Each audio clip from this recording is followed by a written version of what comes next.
अनिलस्थितिवैराग्यनिधिरोचनविमुक्तिगनन्ददशमति अनिमिषेषानिद्रशुचिसत्त्वात्मकशरीरा अणुमहद्रूपात्मकामृतहनुमदाद्यवतार पद्मासनपदविसम्प्राप्तपरिसर आखणाश्मसमा स्मरामि भवसन्ताप हानिदामृतसागरं पूर्णानन्दस्य रामस्य सानुरागावलोकनम् ದಾಸೌರ್ಯಂ ದಯಾಯುಕ್ತಂ ದೂರೀಕೃತದುರಾಶಿಷಂ ಹರಿಕಥಾಮೃತಸಾರವಕ್ತಾರಂ ಜಗನ್ನಾಥಗುರುಂ ಭಜೆ.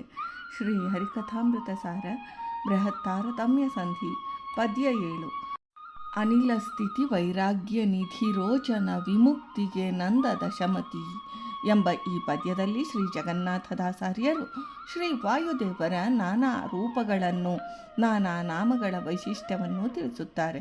ಸರ್ವತ್ರ ಪ್ರಾಣರೂಪದಿಂದ ಸಂಚರಿಸುವುದರಿಂದ ಶ್ರೀ ವಾಯುದೇವರಿಗೆ ಅನಿಲ ಎಂದು ಹೆಸರು. ಅನಿಲ ಎಂದರೆ ವಾಯುರೂಪಸ್ಥಿತ. ಸರ್ವಜೀವರ ಸ್ಥೂಲ ದೇಹಗಳಲ್ಲಿ ಇದ್ದು ತಮ್ಮ ದೇವತೆಗಳಿಗೆ ನಿಯಾಮಕರಾಗಿ ಅವರ ದ್ವಾರ ದೇಹಗತ ಸರ್ವ ತತ್ವ ವ್ಯಾಪಾರಗಳನ್ನು ಮಾಡಿಸುವರು ಶ್ರೀ ವಾಯುದೇವರು. ಸ್ಥೂಲ ದೇಹದಲ್ಲಿ ವಿದ್ಯಮಾನರಾಗಿರುವ ತನಕ ಪ್ರಾಣವಿರುವುದು. ಅವರು ದೇಹವನ್ನು ಬಿಟ್ಟು ತೊಲಗಿದಾಗ ದೇಹವು ನಿಶ್ಚಿತವಾಗಿ ಪೆಣವೆಂದೆನಿಸುವುದು. ಇದರಿಂದ ಶ್ರೀ ಮುಖ್ಯ ಪ್ರಾಣದೇವರಿಗೆ ಸ್ಥಿತಿ ಎಂದು ಹೆಸರು. ಅವರ ಸಾನ್ನಿಧ್ಯದಿಂದ ಸ್ಥೂಲ ದೇಹದ ಅಸ್ತಿತ್ವ.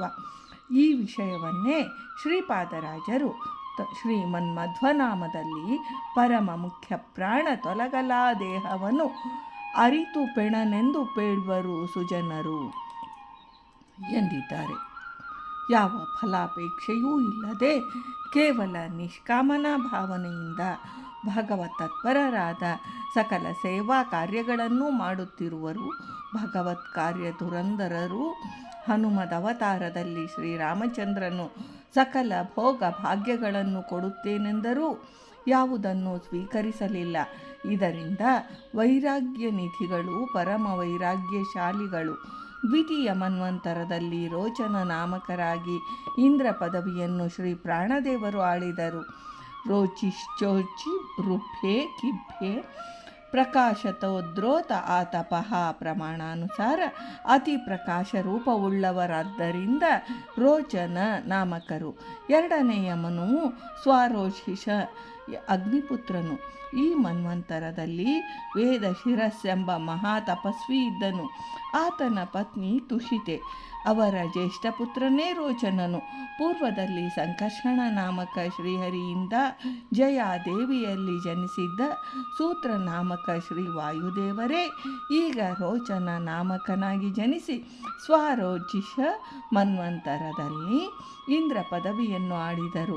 ವೇದ ಶಿರಸ್ಸಿನಿಂದ ದ್ವಿತೀಯ ಕುಮಾರನೇ ವಿಭುನಾಮಕ ಶ್ರೀ ಪರಮಾತ್ಮನು. ಈ ಪ್ರಮಾಣ ವಾಕ್ಯಗಳು ಭಾಗವತ ಮತ್ತು ವಿಷ್ಣು ರಹಸ್ಯದಲ್ಲಿವೆ. ಶ್ರೀಹರಿಯ ಆಜ್ಞೆಯಂತೆ ಮೋಕ್ಷವನ್ನು ಕೊಡಿಸುವವನಾದ್ದರಿಂದ ವಿಮುಕ್ತಿಗನು.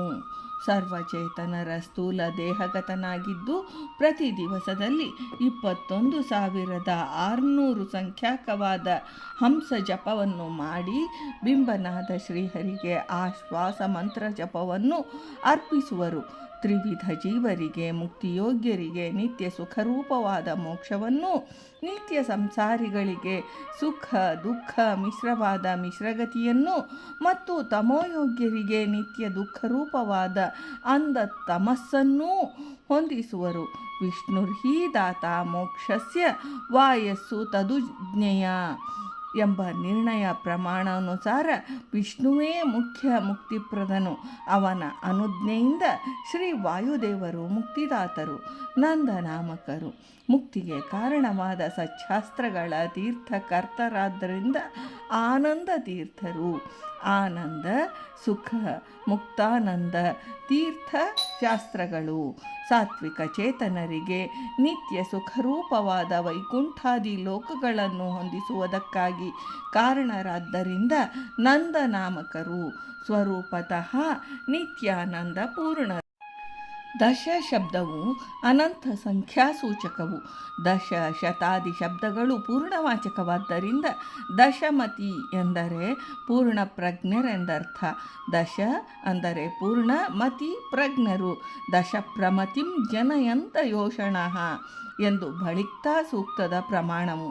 ನಿಮಿಷ ಎಂದರೆ ರೆಪ್ಪೆ, ಅನಿಮಿಷರು ಎಂದರೆ ರೆಪ್ಪೆ ಇಲ್ಲದವರು, ಅಂದರೆ ನಿದ್ರಾಹೀನರಾದ ದೇವತಾ ವರ್ಗ. ಅವರಿಗೆ ನಿಯಾಮಕರಾದ್ದರಿಂದ ಅನಿಮಿಷೇಷರು ಅಂದರೆ ಸರ್ವದೇವತಾಧಿಪತಿ ಎಂದರ್ಥ. ನಿದ್ರ ಎಂದರೆ ಅಜ್ಞಾನ, ಅನಿದ್ರಾ ಎಂದರೆ ಅಜ್ಞಾನರಹಿತರು. ಮಹಾಪ್ರಳಯ ಕಾಲದಲ್ಲೂ ಜಾಗೃತಾವಸ್ಥೆಯಲ್ಲಿರುವವರು, ಅತಿರೋಹಿತ ವಿಮಲ ವಿಜ್ಞಾನಿಗಳು.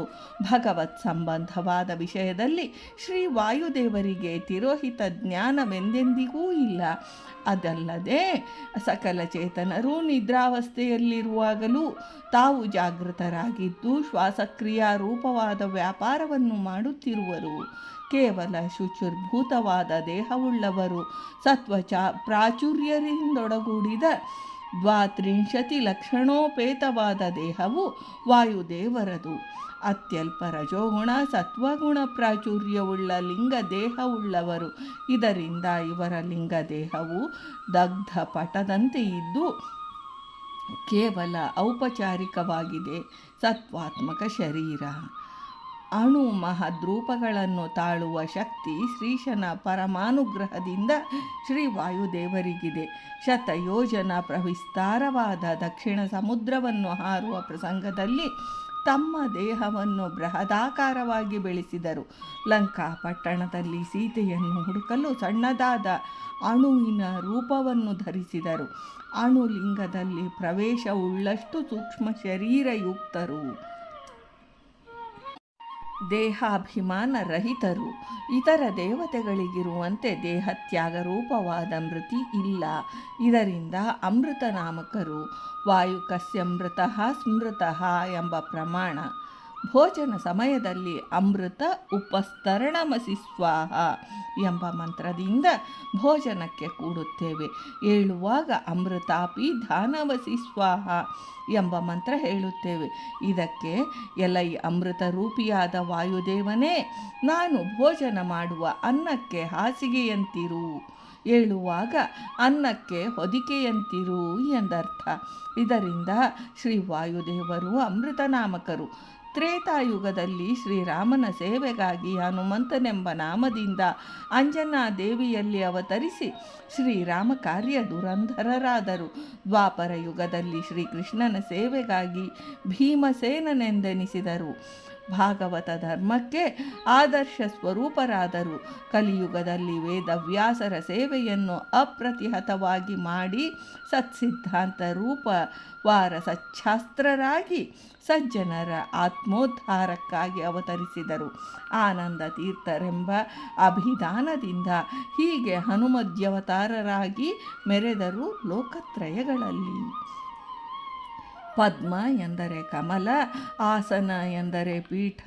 ಪದ್ಮನಾಭರೂಪಿ ಶ್ರೀಹರಿಯ ನಾಭಿ ಕಮಲದಲ್ಲಿ ಉತ್ಪನ್ನರಾದ ಹಿರಣ್ಯಗರ್ಭ ನಾಮಕರಾದ ಬ್ರಹ್ಮದೇವರು ಪದ್ಮಾಸನರು.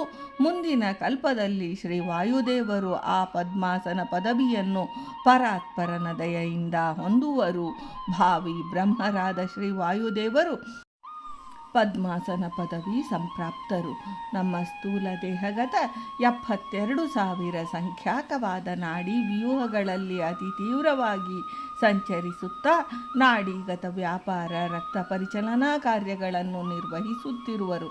ಸರ್ವತ್ರ ತೀವ್ರ ವೇಗವುಳ್ಳವರಾದ್ದರಿಂದ ಪರಿಸರ ನಾಮಕರು. ಪರಿಸರ ನೀನಿರೆ ಹರಿತಾನಿರುವನು, ಇರದಿರೆ ತಾನಿರನು ಎಂಬ ಶ್ರೀ ಜಗನ್ನಾಥದಾಸರ ಪದವೇ ಇದಕ್ಕೆ ಮುಖ್ಯ ಪ್ರಮಾಣ.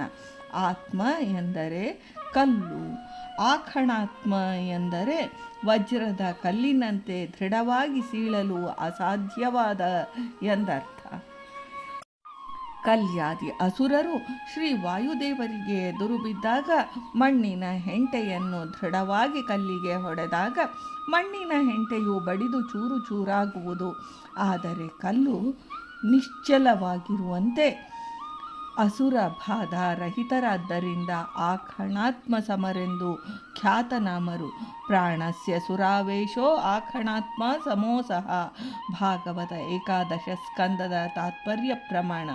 ಯ ಏವಾಯಂ ಮುಖ್ಯ ಪ್ರಾಣಾಸ್ತಮುದ್ದೀಹಂ ಮುಪಾಸಾಂ ಚಕ್ರರೆ ತಮ್ಹೋ ಸುರಾಯತ್ನ ವಿದಗ್ಧ ಸೂರ್ಯತಥಾತ್ಮಾನಾಂ ಖಣಾತ್ಮಾಯ ವಿಧ್ವಂಸತೆ ಯದಾ ವಿಧವಸ್ಸುಃ ಪ್ರಾಣ ನಿಭ್ರಸ್ತಾ ತದಾನುರಹ ಆಖಣಾತ್ಮ ಸಮೇತಸ್ಯ ಚೋಷ್ಟೋ ವಿಧ್ವಂಸತೆ ಯಥಾ.